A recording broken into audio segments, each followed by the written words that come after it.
எனக்கு அருமையானவர்களே, நம்ம என்னதான் ஏஐ உலகத்துல வாழ்ந்தாலும் இன்னும் நம்மளை விட்டு சில மூட நம்பிக்கைகளும் பாரம்பரியங்களும் சடங்காச்சாரங்களும் போகவே இல்லை.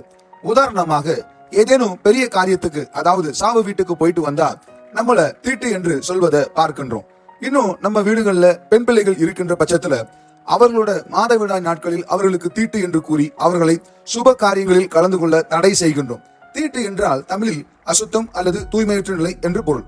பொதுவாக தீட்டு என்பது சடங்கு ரீதியான தூய்மையின்மை, ஒரு குறிப்பிட்ட காலம் வரை விலகி இருக்க வேண்டிய நிலை. பல சமயங்களில் தீட்டு என்ற சொல் அசுத்தம் அல்லது தீண்டாமை என்ற அர்த்தத்திலும் பயன்படுத்தப்படுகின்றது. தீட்டு சமயத்தில் கோவில்கள் போன்ற இடங்களில் நுழையாமல் இருப்பது அல்லது சில நல்ல காரியங்களை செய்யாமல் இருப்பதே. இன்னும் சிலர் இதை தொட்டால் தீட்டு, அதை சாப்பிட்டால் தீட்டு என்று சொல்லுகின்றதையும் நாம் பார்க்கின்றோம். எதுவானாலும் நம்முடைய சரீரத்திற்கு புறம்பே ஏற்படக்கூடிய அசுத்தங்கள் நம்மை தீட்டுப்படுத்தி விடும் என்று எண்ணுகின்றோம். ஆனால் நம்முடைய இருதயத்திலே ஏற்படக்கூடிய அசுத்தங்களே நம்மை உண்மையாகவே தீட்டுப்படுத்திவிடும் என்பதை பல தருணங்களில் நாம் சிந்திக்க தவறுகின்றோம். இப்படித்தான் பரிசுத்த வேதாகமத்துல ஒரு சமயம் எருசலேமிலிருந்து வந்த வேத பாரகரும் பரிசேயரும் இயேசுவிடத்தில் வந்து, இயேசுவே, உம்முடைய சீடர்கள் முன்னோர்களின் பாரம்பரியத்தை ஏன் மீறி நடக்கின்றார்கள்?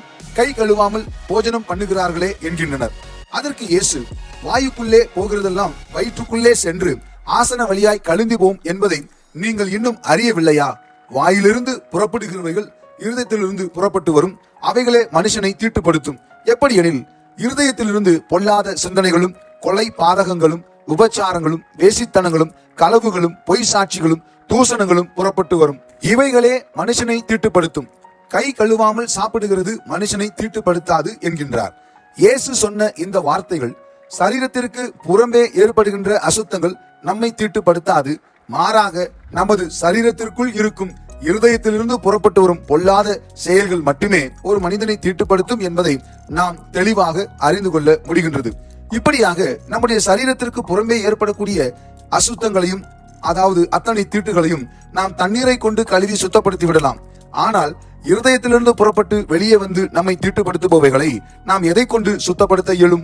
எப்படியான அசுத்தங்களை, நம்மை தீட்டுப்படுத்துபவைகளை சுத்தப்படுத்தவும் நம்முடைய பாவங்களுக்காகவும் அக்கிரமங்களுக்காகவும் நமக்கு கிடைக்க வேண்டிய அத்தனை தண்டனைகளையும் தம்மேல் ஏற்றுக்கொண்டு சிலுவையிலே தன்னுடைய இரத்தத்தை சிந்தி அவருடைய உயிரை நமக்காக பலி கொடுத்து மரணம் அடைந்து 3ஆம் நாளில் உயிரோடு எழுந்தது நிமித்தம் நம்மை காப்பாற்றிய இயேசுவின் இரத்தத்தினால் மட்டுமே இத்தகைய தீட்டுகளை சுத்தப்படுத்த இயலும்.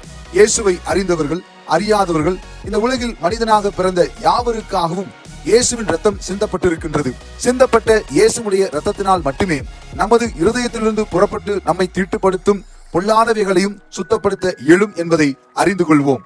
இப்படி நமக்காக சிந்தப்பட்ட இயேசுவின் ரத்தத்தை நமக்கு உரிமையாக்கி கொள்ள இயேசுவை நம்முடைய ஒரே தேவனாகவும் சொந்த இரட்சகராகவும் நம் உள்ளத்தில் ஏற்றுக்கொண்டு நம் வாயினால் இந்த உண்மையை அறிக்கை செய்து அவர் மேல் முழு நம்பிக்கையும் விசுவாசமும் கொள்ளும் பொழுது அது ஏதுவாகும்.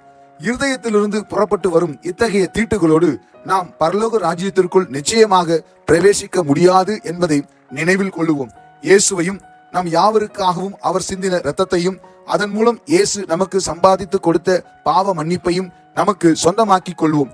நம்மேல் உண்டான மெய்யான தீட்டுகளை கழுவிக் கொள்வோம். இப்படியாக நாம் இயேசுவின் இரத்தத்தினால் கழுவப்பட்டு நம்முடைய சரீர மரணத்திற்கு பின்பாக பரலோக ராஜ்யத்திற்குள் பிரவேசிக்க தகுதி உள்ளவர்களாய் மாறுவோம்.